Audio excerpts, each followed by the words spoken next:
बाबू की आज एक ही श्रद्धांजलि तो एक ही है कि उनके सत्कर्मों को याद करिए, उससे प्रेरणा लीजिए और खुद भी वही काम करने की कोशिश कीजिए जो समाज की सेवा के काम।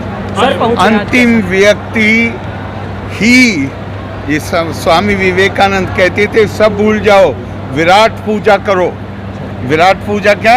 यही हमारे भगवान हैं, ये जो सबसे कमजोर आदमी, प्राथमिकता का अधिकारी। आज सुंदरकांड आपने सुना है, क्या इसको लेकर क्या संदेश है? अरे इसको लेकर क्या संदेश, ये तो इसीलिए मैंने अभी कहा, ये सब धर्म ग्रंथ जो भी ये भजन गाते हैं वो इसके लिए हैं ताकि हमें प्रेरणा मिले। राज्यपाल महोदय भी पहुंचे थे श्रद्धांजलि देने।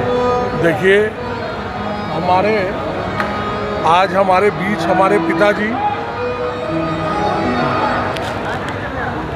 आज हमारे बीच हमारे पिताजी भले ही नहीं हैं, लेकिन वो न रहते हुए भी हमारे मन में, हृदय में, हमारे पूरे परिवार में आज भी उसी तरह है जैसे पहले आशीर्वाद दिया करते थे।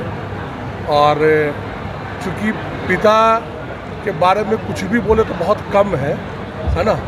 आप इतना ही समझ लीजिए कि इस धरती पे कोई भगवान है तो वो माता और पिता ही हैं।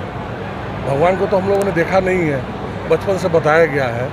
तो कहीं ना कहीं अगर कोई भगवान है तो पिता और माँ है। और हिंदू मैथोलॉजी में, जो एस्ट्रोलॉजी में भी हम लोग देखते हैं कि सूर्य जो है वो सबसे उच्च ग्रह होता है, तो वही पिता है, वही सूर्य है, वही आपको सफलता देता है। और हम लोग पुराने बुजुर्ग लोग कहावत करते थे कि पुत्र बढ़े पिता के कर में, खेती उजवे अपने कर में।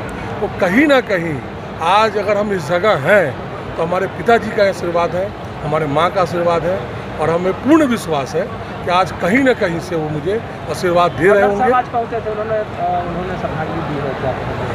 हाँ, क्या बोल रहे हैं? गवर्नर साहब आज पहुंचे थे पिताजी को। ये हमारे लिए बहुत ही, समझिए कि एक भावुक पल था कि हमारे इस तरह के कार्यक्रम में माननीय राज्यपाल महोदय जी ने जो है शिरकत दी आए वो, और वो भी इस स्थिति में जो उन्होंने बोला मंच से कि उनको कल रात तेज फीवर हो गया था, तो उनको हम कोटि कोटि धन्यवाद देना चाहते हैं कि हमारे पिताजी के प्रथम पुण्यतिथि पे आके